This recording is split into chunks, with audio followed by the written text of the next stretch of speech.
guess that if you've been on the internet within the past 12 years or so, there's a good chance that you've seen and heard this before. What you're watching is the music video for Rick Astley's 1987 song, Never Gonna Give You Up, and it's a part of what is, in my opinion, the greatest meme of all time. In this video, I'm gonna tell you about the origin of the song itself, its return to popularity and the revolution of rickrolling, and its impact on the man behind the song, Mr. Rick Astley. In the early 1980s, Rick and a few of his friends started a band called FBI in their native Lancashire, England. They were doing very small nearby gigs, and even as a teenager, Rick had a truly one-of-a-kind voice that made him sound like a grown man.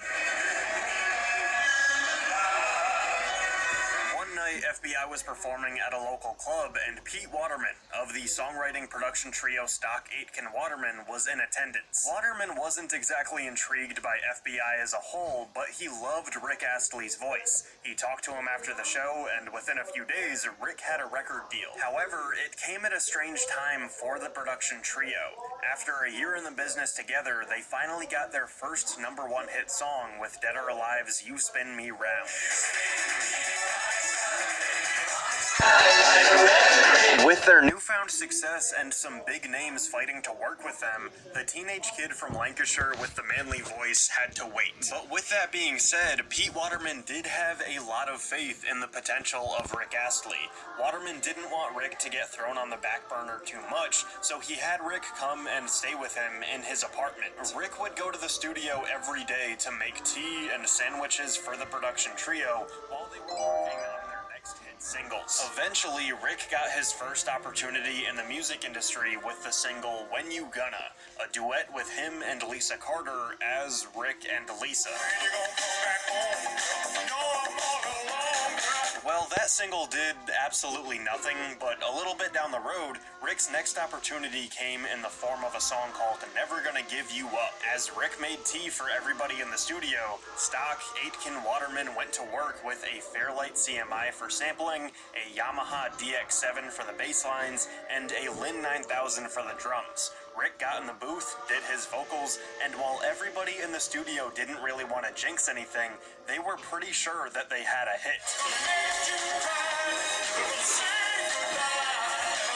Soon after, they shot the music video in an old church in London. There was no stylist, Rick just packed his own clothes in a bag, and he did his little dance moves. By the end of 1987, the song was the #1 single of the year in the UK, and in March of '88, it hit #1 on the Billboard Hot 100 in the US, too. As Time Out wrote about the track in their top 50 best songs of the 80s list, those synthesized strings, that thumping boots and pants beat, Astley's weirdly robust croon, and his romantic wooing as a used car salesman pitch, you wouldn't get this from any other guy, it all adds up to 3.5 of the most effervescent minutes in the 80s canon. From '87 to around 1993, Rick Astley would go on to have a pretty illustrious career.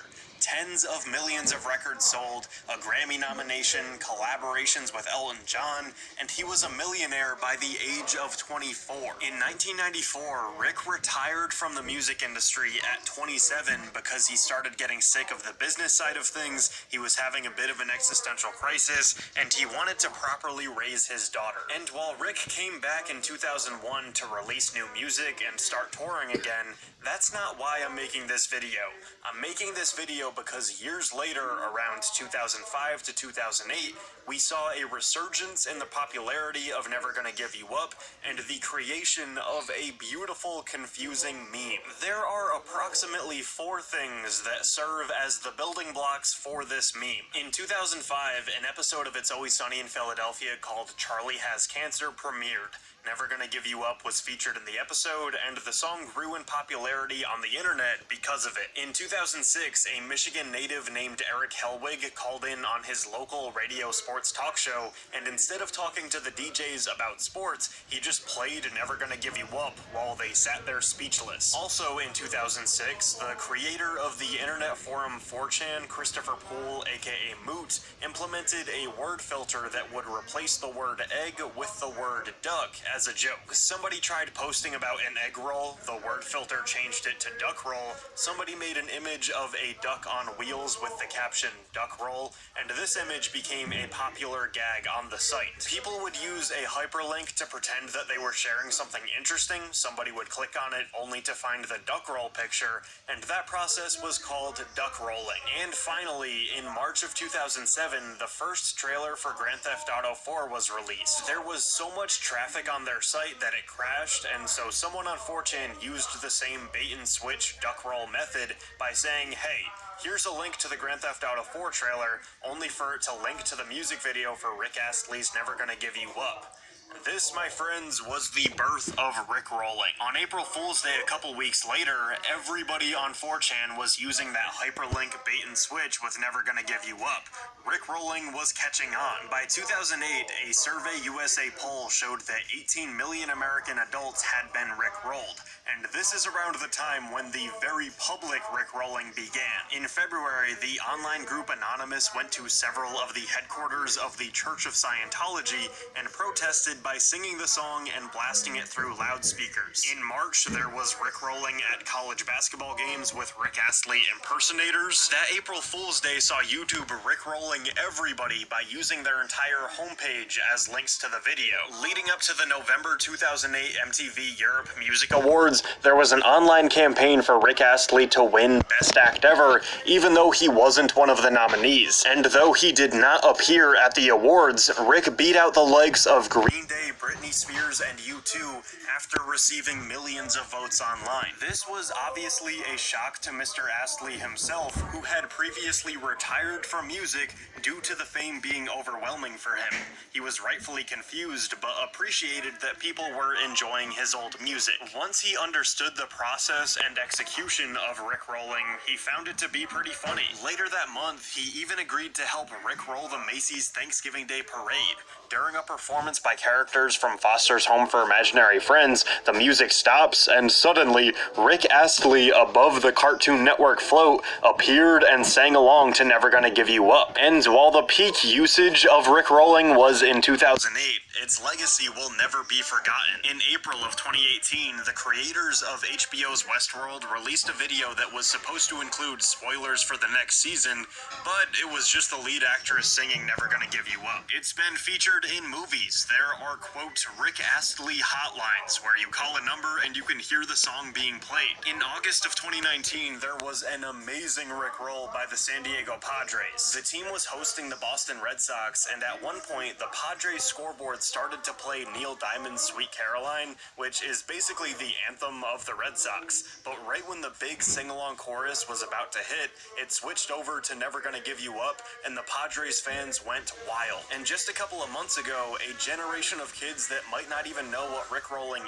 is was introduced to a Never Gonna Give You Up emote in Fortnite. So in the grand scheme of things, how did this nationwide and even worldwide phenomenon of a meme affect the man behind the song? How does Rick Astley feel about this remarkably weird situation to be in? I'm happy to say that I don't think this could have happened to a better, more down-to-earth person. In 2008, when Rickrolling really blew up, Rick was cool about it. Years go by and people are mentioning it, he's cool about it. As recently as 2018, when an interviewer asks for the millionth time, hey, that Rickrolling thing sure was crazy, right? He's cool about it. When Cartoon Network asked him to perform at the Thanksgiving Day Parade, he did it. When Anonymous was Rickrolling Scientology, Rick said it was hilarious. When he got voted Best Act Ever at the EMAs, he said that MTV were thoroughly Rickrolled and thanked everyone that voted for him. Sure, he's gotten a little bit tired of it every now and then, but who wouldn't? There's a funny quote from the LA Times where he said, "There have definitely been times when I've thought, can't we have a Dave roll or a Mary roll?" But one of the more comforting aspects of this is that Rick didn't even try to capitalize off of the meme. He didn't record a new version of it, he didn't release a remix, though he did welcome anyone to remix it. He accepted his newfound fame quietly and with an amount of grace that is almost shocking. Rickrolling isn't exactly making fun of Rick and Never Gonna Give You Up, but with anything like this, I always assume the worst. I'd hate for Rick to think that everyone was making fun of it. As you can tell from his early retirement and his eventual return, he's a relatively quiet, simple guy guy that just enjoys making music, and I wouldn't blame him if he pulled an Old Town Road and made 10 remixes of Never Gonna Give You Up during the peak of the meme, but he didn't, and I think there's something kind of beautiful about that. I want to close this out with an excerpt from an interview Rick did with Rolling Stone in 2016. After being questioned about how he feels about Rickrolling, he said, "I have no problem with it. It's done me a lot of good, probably. The thing is, it's not personal to me. Even though I know it is me, and it's my name in the title of Rickrolling, it's that video that I'm in, it's that song that's mine, but it could have been anybody. So thank you to Rick Astley for not only making a great song, thank you for being an amazing sport, too. We really appreciate it. Hey, thank you for watching that video. Be sure to check out